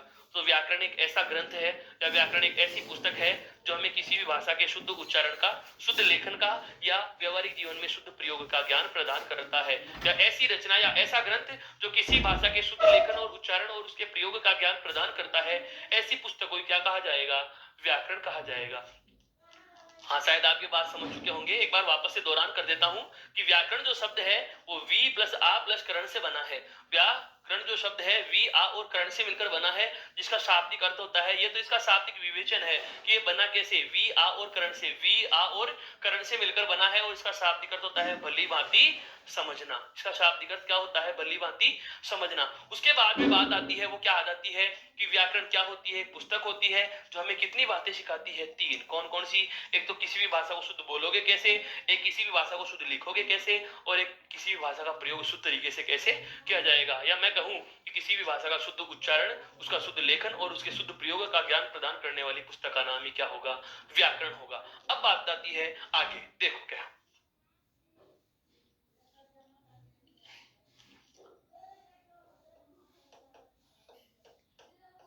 व्याकरण के अंग, व्याकरण के अंग, व्याकरण के पार्ट की बात करेंगे। और व्याकरण के अंग जो होते हैं वो कितने होते हैं, तीन। अब ये तीन क्यों हुए, इस चीज को समझने के लिए हमें एक बिंदु और समझना होगा, कौन सा, भाषा के अंग।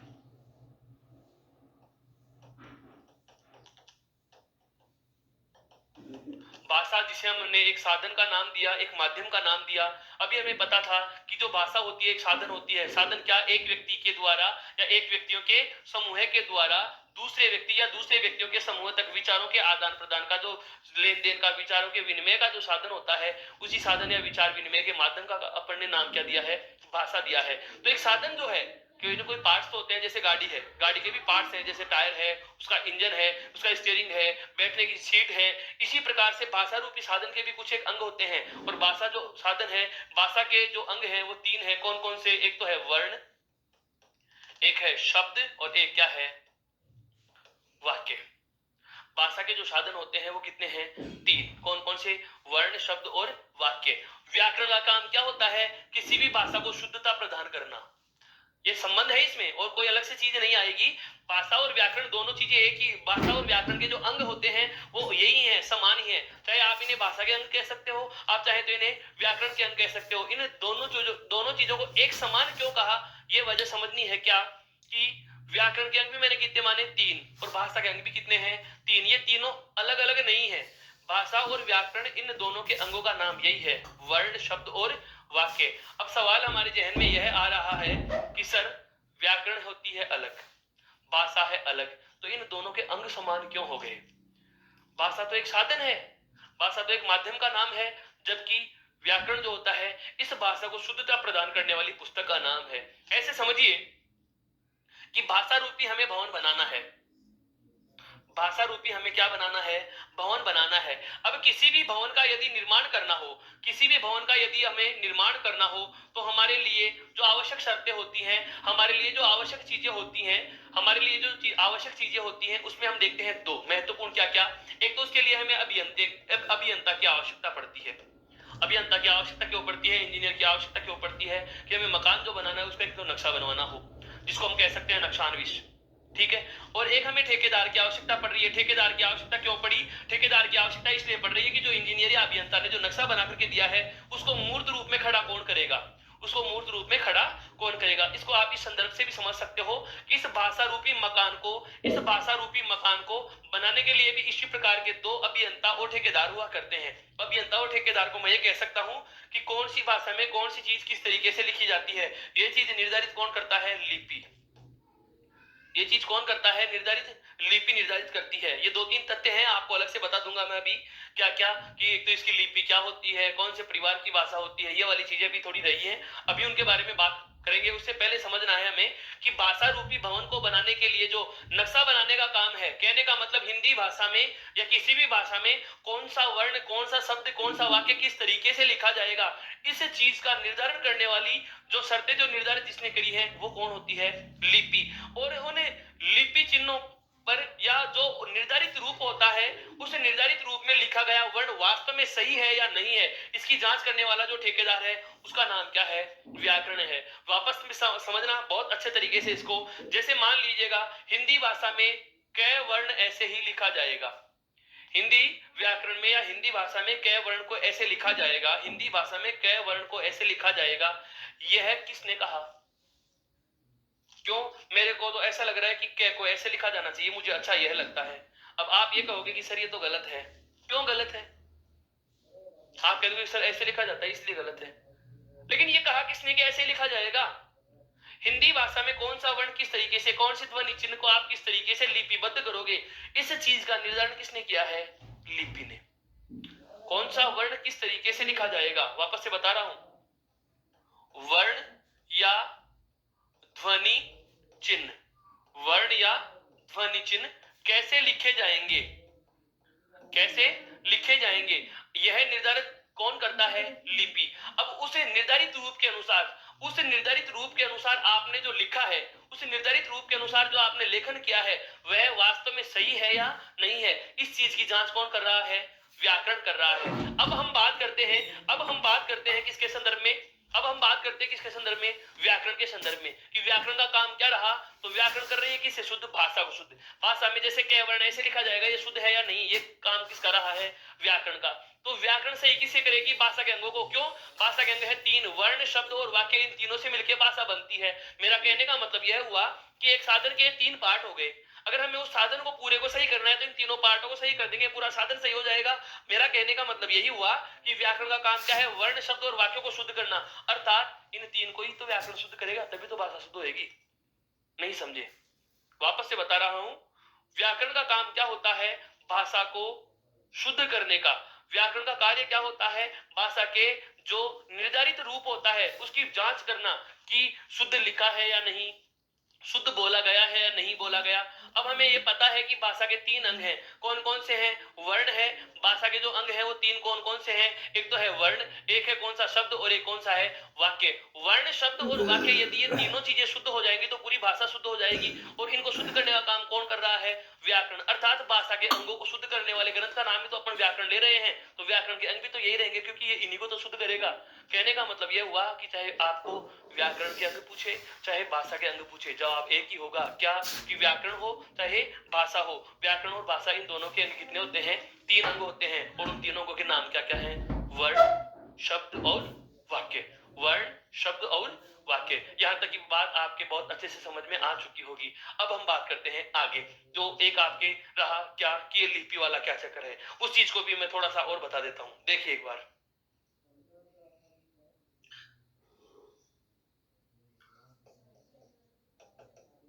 लिपि, लिपि के बारे में क्या होती है लिपि, ये चीज तो मैंने अभी आपको बताई। क्या? किसी भी भाषा के वर्णों का रूप निर्धारण किसके द्वारा किया जाता है? लिपि के द्वारा। या हम कह सकते हैं इसकी सहायता से, इसकी सहायता से ध्वनि चिन्हों को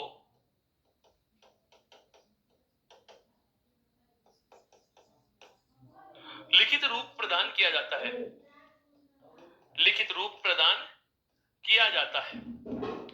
यहां तक तो कोई समस्या नहीं है।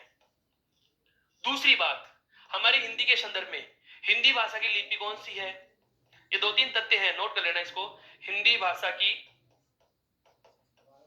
देवनागरी लिपि है। कौन सी है? देवनागरी लिपि। ये देवनागरी लिपि क्या है, इसके बारे में भी हम हिंदी साहित्य का इतिहास जब पढ़ेंगे तब इसके बारे में भी और चर्चा की जाएगी। एक अपने को यह भी ध्यान रखना है क्या कि हिंदी कौन से परिवार की भाषा है? हिंदी भारोपीय परिवार की भाषा है। ये थोड़ा ऐतिहासिक व्यू है, समझना। हमारे भारत में दो प्रकार की भाषाएं बोली जाती हैं, एक तो आर्य परिवार की भाषा और एक द्रविड़ परिवार की भाषा। दक्षिणी भारत जो आता है वो द्रविड़ परिवार की भाषाओं में आता है, और जो उत्तरी भारत है वो आता है आर्य परिवार की भाषाओं में। और हिंदी का जो नाम है वो कौन से परिवार से जुड़ा हुआ है? भारोपीय परिवार से, अर्थात भारत और यूरोपीय परिवार की मिलजुली भाषा कौन सी है? हिंदी। मैं कहूं हिंदी को कौन से परिवार की भाषा कहा गया है? भारोपीय परिवार की भाषा। और एक महत्वपूर्ण तीसरा और अंतिम जो तथ्य हमें याद रखना है वो कौन सा? हिंदी जो स्वयं शब्द है, हमें लगता है जैसे हिंदी शब्द हिंदी भाषा में पढ़ रहे हैं तो हिंदी, ये शब्द जो है हिंदी शब्द भी कौन सी भाषा का है? हिंदी शब्द फारसी भाषा का शब्द है। ये अलग तथ्य है, हिंदी शब्द फारसी शब्द है। ये तीन बातें और ध्यान में रखने की हैं भाषा के संदर्भ में। क्या क्या? सबसे पहले तो कि हिंदी शब्द कौन सी भाषा का शब्द है? फारसी शब्द है। हिंदी शब्द कौन सा शब्द है? फारसी शब्द है। दूसरी बात हमें क्या पता चली? हिंदी भाषा की लिपि कौन सी है? देवनागरी। हिंदी भाषा की लिपि कौन सी है? देवनागरी। ऐसे कहा जाता है कि गुजरात के बड़नगर के ब्राह्मणों की लिपि है, कई बार नागर ब्राह्मणों की लिपि होने के कारण नागरी लिपि कहा गया। नागरी लिपि है, देवों से संबंध रखने वाली भाषा, संस्कृत से हिंदी बनी, इसलिए से देवनागरी लिपि कहा गया। ये अलग अलग विद्वानों के अलग अलग मत रहे हैं, लेकिन जब इतिहास पढ़ेंगे तब इसके बारे में हमें वास्तविकता का पता चलेगा कि वास्तव में देवनागरी लिपि का विकास कैसे हुआ है, क्या है। फिलहाल हमें अभी इतना ध्यान रखना है कि हिंदी जो शब्द है वो फारसी भाषा का शब्द है, और हिंदी भाषा का निर्माण जो हुआ है या हिंदी भाषा में जो लिपि प्रयुक्त में ली जाती है वो कौन सी लिपि है? देवनागरी। और अंतिम बात हमें जो ध्यान में रखने की है वो कौन सी है? हिंदी कौन से परिवार की भाषा है? भारोपीय परिवार की भाषा है। भाषा परिवार की बात करी जाए तो हिंदी के लिए कौन सा भाषा परिवार हमें याद में रखना है? भारोपीय परिवार की हमें भाषा ध्यान में रखनी है। अब हम जो इसके बारे में आगे की चर्चा आरंभ कर रहे हैं वो आगे की चर्चा है, ध्यान दो, क्या कि व्याकरण को हम किस तरीके से पढ़ेंगे। हमें पता चल चुका कि व्याकरण के कितने अंग हैं? 3। व्याकरण के कितने हैं? 3। भाषा के अंग भी कितने हैं? 3। भाषा और व्याकरण के कोई अलग अलग अंग नहीं है। यदि हमें भाषा के अंग पूछा जाता है तो भी हमारा आंसर यही होगा, वर्ण, शब्द, वाक्य। यदि हमें व्याकरण के अंग पूछे जाते हैं तो भी हमारा जवाब क्या होगा? वही, वर्ण, शब्द और वाक्य। यदि पूछ लिया जाए कि भाषा किसे कहा जाता है तो हमें पता चल चुका है, व्याकरण किसे कहा जाता है तो हमें पता चल चुका है। अब हम बात करते हैं क्या कि हम व्याकरण को, जो पाठ्यक्रम में संपूर्ण व्याकरण पढ़ने वाले हैं, इस संपूर्ण व्याकरण को किस तरीके से पढ़ेंगे। एक बोर्ड पे चार्ट के द्वारा मैं इसको थोड़ा समझाने का प्रयास कर रहा हूं, देखना। तो व्याकरण है, इस व्याकरण को हम किस तरीके से पढ़ेंगे। व्याकरण को अपने को पता चल गया, व्याकरण का हमें पता चल गया कि कितने अंग हैं? 3। इन तीनों अंगों का अध्ययन करेंगे। जैसे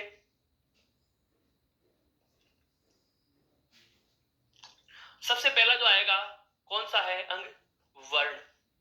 दूसरा अंग जो है वो कौन सा है? शब्द। और तीसरा जो अंग है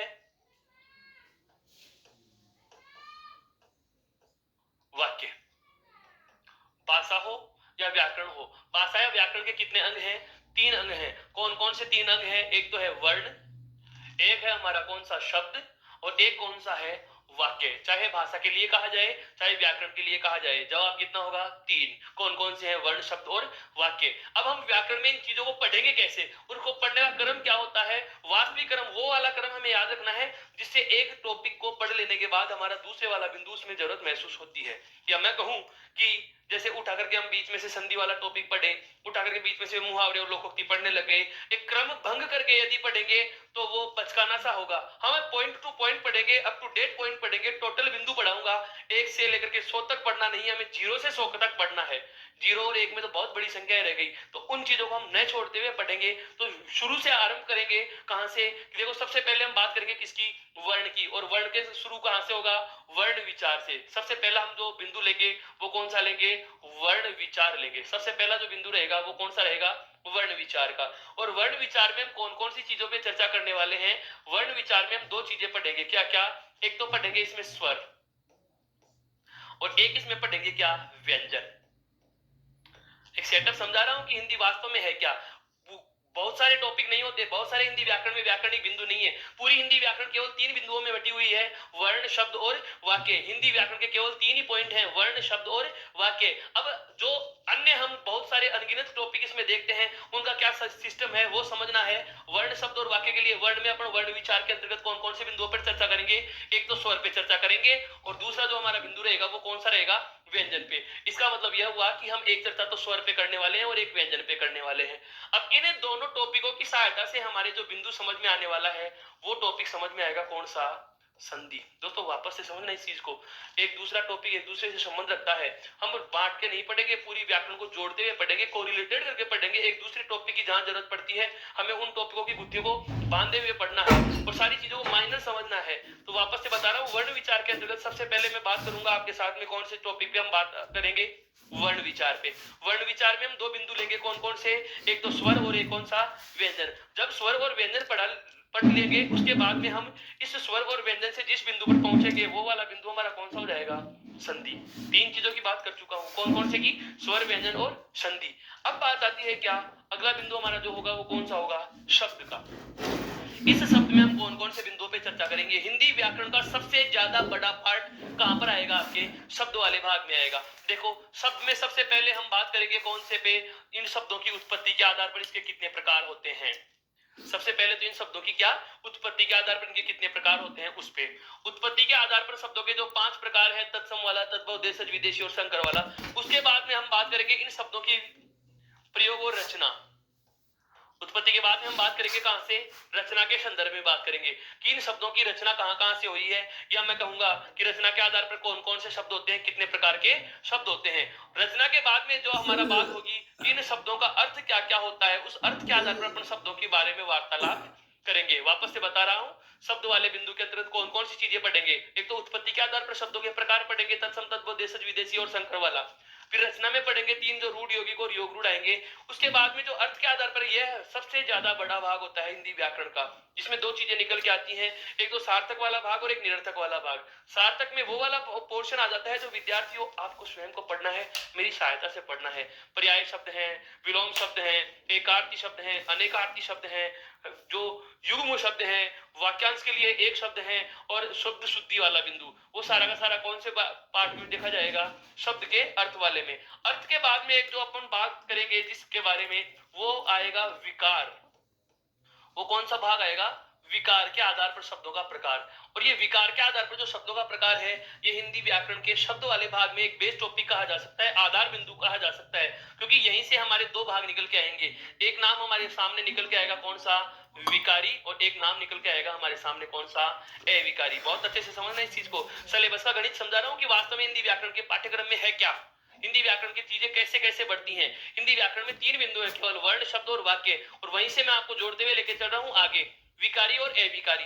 विकारी और अविकारी की अगर हम बात करेंगे जैसे ही, तो इसके आगे वाला जो हमें टॉपिक सजेस्ट करेगा, या इन टॉपिकों से हमें जो अगला सुझाव मिलेगा, इसमें हम पढ़ेंगे कौन कौन से बिंदुओं को, संज्ञा को पढ़ेंगे, सर्वनाम को पढ़ेंगे, क्रिया को पढ़ेंगे और विशेषण को पढ़ेंगे। संज्ञा, सर्वनाम, क्रिया और विशेषण, इन 4 बिंदुओं की चर्चा हम कौन से में करेंगे, विकारी में। और इसी में चारों प्रकार के अपन कौन से शब्द पढ़ेंगे, अव्यय शब्द पढ़ेंगे, जिसमें आपके संबंध बोधक है, समुच्चय बोधक है, विस्मयादि बोधक है, और एक आपका जो क्रिया विशेषण वाला भाग है, ये भी हम इसी के अंतर्गत पढ़ेंगे, वो भी इसी के अंतर्गत पढ़ेंगे। वापस से बता रहा हूं, विकारी के अंतर्गत संज्ञा, सर्वनाम, क्रिया और विशेषण, और अविकारी के अंतर्गत अव्यय, और अव्यय के चारों प्रकार कौन कौन सा? संबंध बोधक, समुच्चय बोधक, विस्मयादि बोधक और क्रिया विशेषण। ये सारा का सारा भाग हम कौन सी चीज में पढ़ेंगे? विकारी और अविकारी में। जैसे ही हमारे सारी की सारी बिंदु क्लियर हो जाएंगे, जैसे ही हम इन चीजों को समझ लेंगे, उसके बाद एक नया टॉपिक हमारे जो जुड़ के सामने आएगा, उस वाले बिंदु का नाम होगा कौन सा? समास। मैं जो कहना चाह रहा हूं आप समझ पा रहे होंगे क्या? कि शब्द वाला पोर्शन जैसे हम शुरू करेंगे तो सबसे पहले उत्पत्ति के आधार पर शब्द पढ़ेंगे, उसके बाद रचना के आधार पर पढ़ेंगे, उसके बाद अर्थ के आधार पर पढ़ेंगे। ठीक अगला बिंदु रहेगा व्याकरण वाला। व्याकरण में विकारी और अविकारी में से हम 4 संज्ञा वाला, सर्वनाम, विकारी, क्रिया और विशेषण, और इसी में 4 अविकारी निकाल लेंगे। कौन कौन से? संबंध बोधक अव्यय, समुच्चय बोधक अव्यय, विस्मयादि बोधक अव्यय और क्रिया विशेषण अव्यय। अब उसके ठीक बाद में जो जिस बिंदु पर हम पहुंचने वाले होंगे वो वाला कौन सा पोर्शन आ जाएगा? समास। अर्थात मैं कहना चाहूंगा कि विकारी शब्दों के बाद या विकारी शब्दों को पूरा पढ़ लेने के बाद एक जो नया टॉपिक की तरफ हमें संकेत मिलेंगे, वो कौन से टॉपिक के मिलेंगे? समास के। ध्यान देना, अब मैं 2 बिंदु बता चुका हूं। स्वर और व्यंजन पढ़ने के बाद हमें सुझाव के रूप में जो बिंदु मिलने वाला है वो तो है कौन सा? संधि। और विकारी और अविकारी पढ़ लेने के बाद हम कौन से सुझाव बिंदु पर पहुंच गए? समास। और जब संधि और समास दोनों पढ़ लिए जाएंगे, उसके बाद हमें जो नया बिंदु मिलने आ रहा है वो आ रहा है क्या? उपसर्ग। वो क्या आएगा?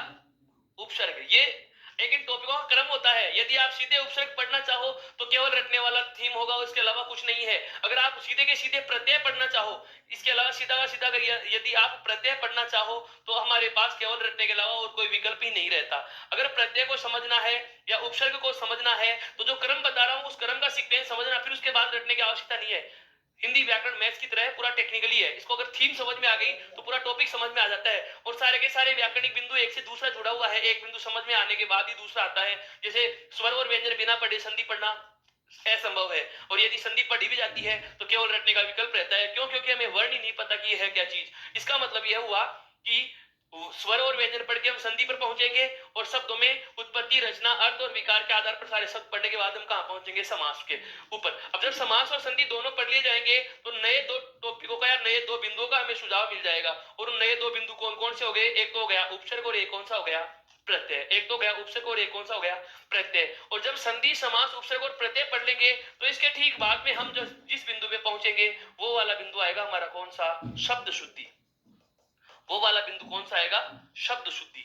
वापस से बता रहा हूं, ये चीज ध्यान देने की है कि जब इस प्रकार की अपन व्याकरण की चर्चा करेंगे, इस प्रकार से अपन व्याकरण को समझते हुए अध्ययन करेंगे, तो हमारे लिए व्याकरण का कोई भी ऐसा बिंदु नहीं रहेगा जो कठिन रह रहा हो। क्यों? क्योंकि समास, संधि, उपसर्ग और प्रत्यय ये चारों के चारों जो होती है, ये शब्द संगठना की इकाइयां कही जा सकती हैं। हिंदी भाषा में हम किसी भी नए शब्द का निर्माण करेंगे तो हमारे पास केवल 4 विकल्प रहा करते हैं। या कौन कौन से? एक तो संधि, अर्थात मेरा कहने का आशय यह है कि हम एक तो संधि की सहायता से नए शब्द का निर्माण कर सकते हैं, एक समास की सहायता से नए शब्द का निर्माण कर सकते हैं, एक उपसर्ग की सहायता से नए शब्द का निर्माण कर सकते हैं, और एक प्रत्यय की सहायता से हम नए शब्द का निर्माण कर सकते हैं। मेरा कहने का मतलब यह हुआ कि हमें हिंदी में जब भी नया शब्द बनाना हो तो हमें 4 टॉपिकों का ध्यान रखना है। संधि, समास, उपसर्ग और प्रत्यय। हिंदी शब्द संगठना की ये चारों इकाइयां होती हैं।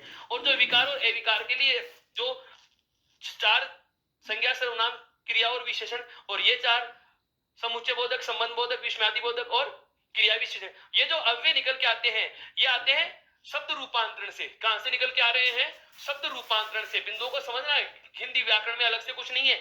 अगर टॉपिकों का खेल समझ में आ गया तो पूरा टेक्निकली समझ में आ जाता है। बहुत अच्छे से इसका मैं आपको क्लासिफिकेशन दे रहा हूं, इसका विभाजन दे रहा हूं कि हिंदी व्याकरण के जो बिंदु एक दूसरे से जुड़ते कैसे हैं।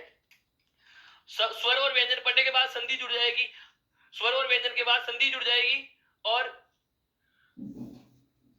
शब्द में उत्पत्ति, रचना, अर्थ, विकारी, अविकारी और संज्ञा, सर्वनाम, क्रिया विशेषण, संबंध बोधक अव्यय, समुच्चय बोधक अव्यय, विस्मयादि बोधक अव्यय और क्रिया विशेषण।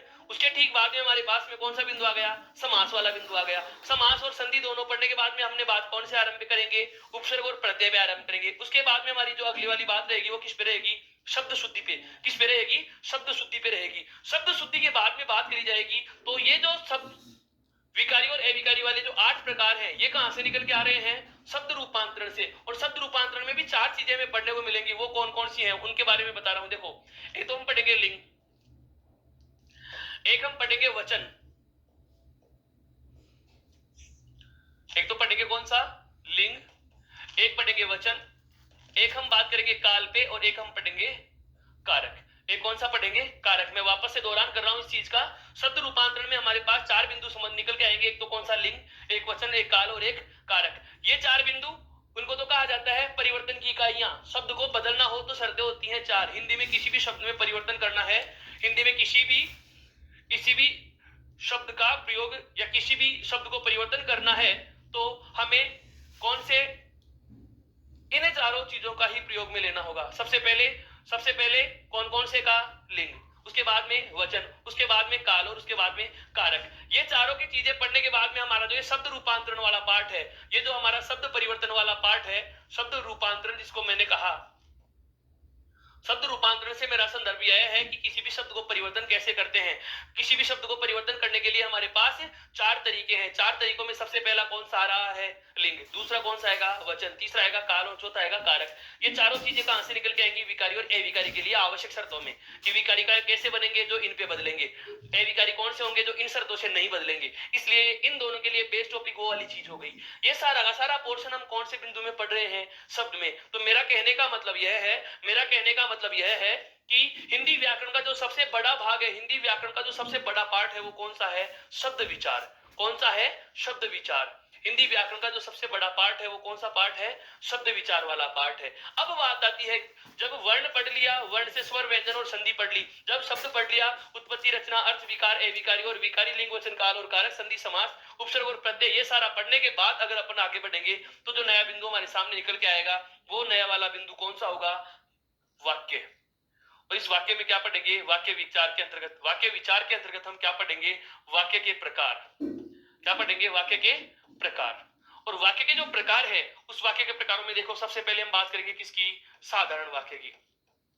सबसे पहले बात किसकी करी जाएगी? साधारण वाक्य की। साधारण वाक्य के बाद में हम जो बात करेंगे, साधारण वाक्य के बाद में जो बात करेंगे किसकी?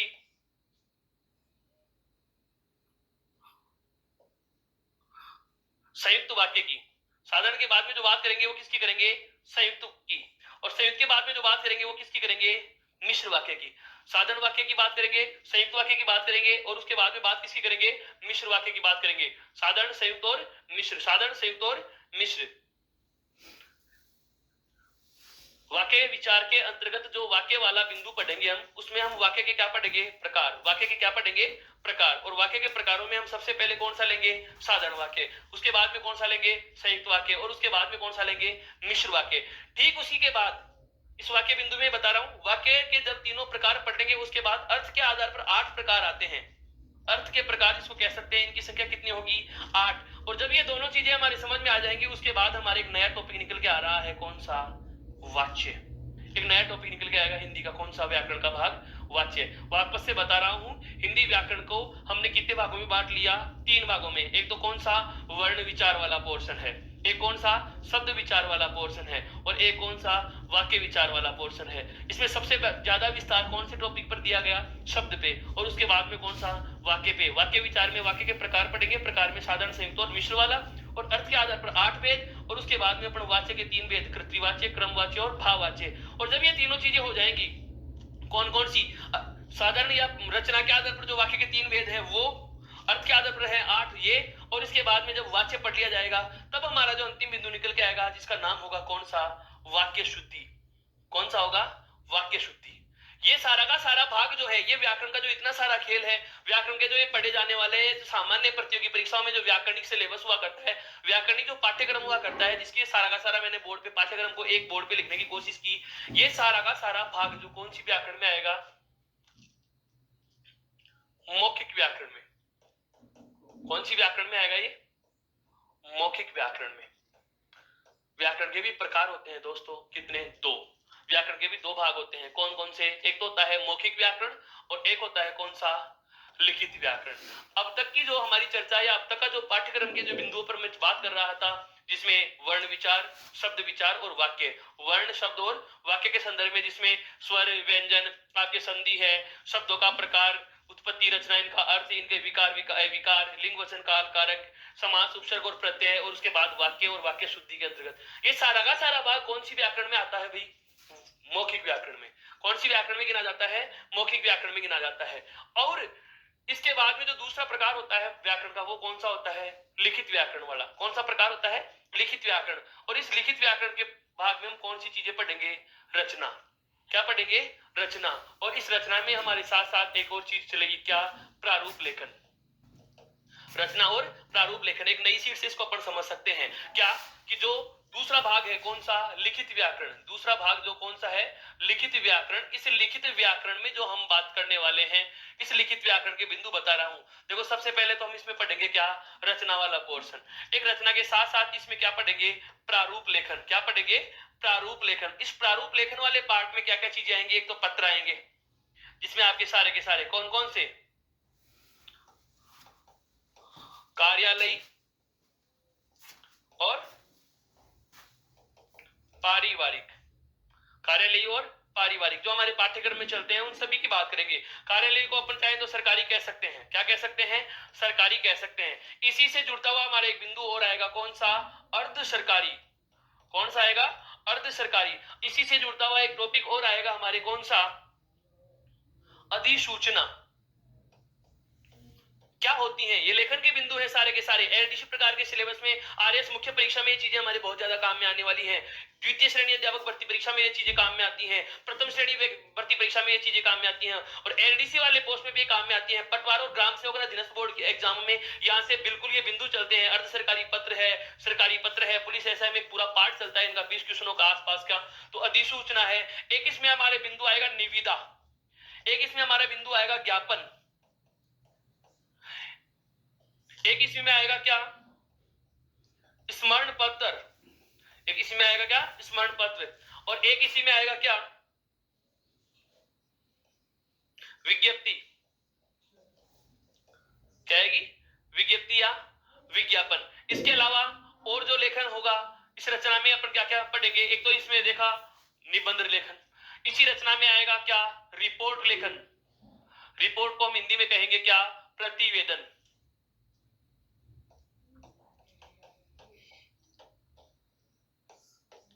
और इसी में इसके आगे जो हम बिंदु पढ़ने वाले हैं, आलेख लेखन।